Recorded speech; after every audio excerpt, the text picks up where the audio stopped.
Sir यो दफा 57 भनेको के हो? सबैजना यही दफाबाट डराएको देख्छु। मेरो पनि सानो एउटा व्यवसायमा लगानी पुगेन र नयाँ लगानीकर्ता ल्याउनुपर्छ भनेर भनेको थिएँ, तर सबैले दफा 57 लाग्छ भनेर धेरै डर देखाए। के साँच्चै डराउनु पर्ने नै हो त? कृपया सर यसबारे केही प्रश्न पारिदिनु होला।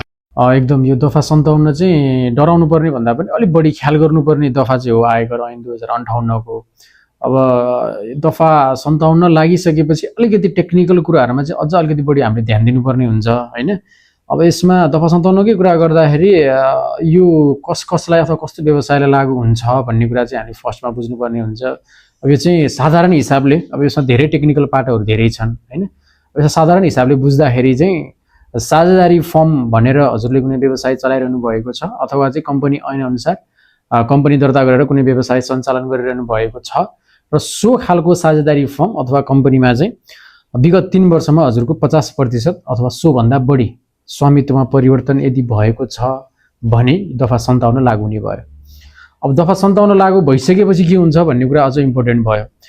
जुन मितिमा दफा 57 लागू भएको हुन्छ अथवा जुन मितिमा चाहिँ यसरी स्वामित्व परिवर्तन भएको देखिन्छ सो मितिमा चाहिँ सो व्यवसायको सम्पूर्ण सम्पत्ति र दायित्व चाहिँ सोही मितिमा लागू हुने बजार मूल्यमा चाहिँ बिक्री भएको अथवा डिस्पोज भएको मानेर त्यसमा यदि कुनै किसिमको चाहिँ नाफा अथवा अनरियलाइज्ड गेन देखिन्छ भने सो नाफामा हामीले कर तिर्नुपर्ने हुन्छ र सो पश्चात हामीले सो व्यवसायलाई नयाँ कम्पनी अथवा नयाँ फर्म को हिसाबले चाहिँ आयकरमा हामीले विवरण सबमिट गर्नुपर्ने हुन्छ। भनेपछि इन्कम ट्याक्सको लागि चाहिँ सो व्यवसाय स्वामित्व परिवर्तन अथवा दफा 57 को व्यवस्था पश्चात सम्पूर्ण रूपमा चाहिँ नयाँ कम्पनी जसरी चाहिँ अगाडि हामीले के हुन्छ त आयकर ऐनले त्यसलाई मूल्याङ्कन गर्ने हुन्छ। त्यही कारणले गर्दाखेरि सो भन्दा अगाडिको सम्पूर्ण नोक्सानीहरू चाहिँ आयकर ऐन अनुसार हामीले फेरि पनि भविष्यमा दाबी गर्न मिल्दैन।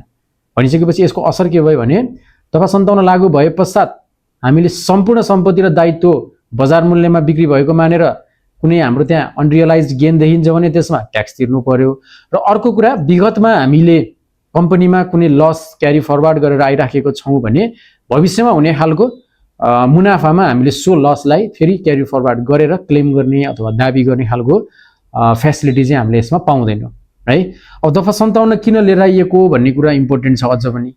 दफाको मेन मर्म भनेको चाहिँ लसलाई युज गरेर अथवा लसलाई ट्रेड गरेर लस भइराखेको कम्पनीको किनबेच गरेर भविष्यमा हुने कुनै ट्याक्स कम तिर्नु, भविष्यमा हुने कुनै ट्याक्स कम तिर्नको लागि चाहिँ ट्याक्स इभेजनको प्लानिङहरु, डिलहरु, एग्रीमेन्टहरु कुनै हुन्छ अथवा हुनेवाला छ भने त्यसलाई रेस्ट्रिक्ट गर्ने चाहिँ यसको मेन प्रोभिजन हो। साथसाथै सेल कम्पनीज युज गरेर प्रॉफिट ट्रान्सफर गर्ने अथवा लस कम्पनीजलाई युज गरेर चाहिँ प्रॉफिट को फिगरलाई म्यानिपुलेट गर्ने, ट्याक्सलाई म्यानिपुलेट गर्ने कुराहरुदेखि लिएर ट्याक्स सिस्टमलाई अलिकति फेयर बनाउनको लागि चाहिँ यो दफा ल्याइएको हो। तर अहिले आएर चाहिँ समय अनुसार व्यावहारिक रूपमा यो दफा संशोधन गरेर नजानाले गर्दाखेरि चाहिँ व्यावहारिक समस्याहरु चाहिँ धेरै आइपरेको छ। जसले गर्दा सुरुवाती चरणमा बनेका कुनै कम्पनीहरु, दर्ता भएका कुनै कम्पनी, व्यवसाय, स्टार्टअप, फ्यामिली बिजनेस अथवा सानोतिनो कुनै ट्रान्ज्याक्सन गर्ने खालको कुनै कम्पनीहरुलाई चाहिँ एकदम धेरै समस्या परिरहेको छ। किनभने उहाँहरु त्यो सबै कुरा टेक्निकल कुरामा एकदम साउन्ड पनि हुनुहुन्न र सबै कुरा उहाँहरुलाई जुन मर्मले यो दफा ल्याएको सो मर्म त्यो कुराहरुमा खासै लागू पनि हुँदैन। त्यसले गर्दाखेरि व्यावहारिक पाटो बुझेर र व्यवसायको अहिलेको माग के छ अथवा एन्टरप्रेनरहरुको अथवा स्टार्टअप गर्ने मान्छेहरुको, व्यक्तिहरुको माग के छ सो अनुसार यो दफालाई संशोधन गरेर अझ अलिकति बलियो बनाएर जाने हो भने चाहिँ मर्म अनुसारकै रेस्ट्रिक्सनहरु, ट्याक्स इभेजनहरु रोक्न सकिन्छ। तर यो व्यावहारिक पाटोलाई ध्यान नदिने हो भने चाहिँ अलिकति कन्ट्रोभर्सियल, अलिकति अनजस्टिफाएबल कुराहरु चाहिँ यो प्रोभिजनमा अझै पनि छ।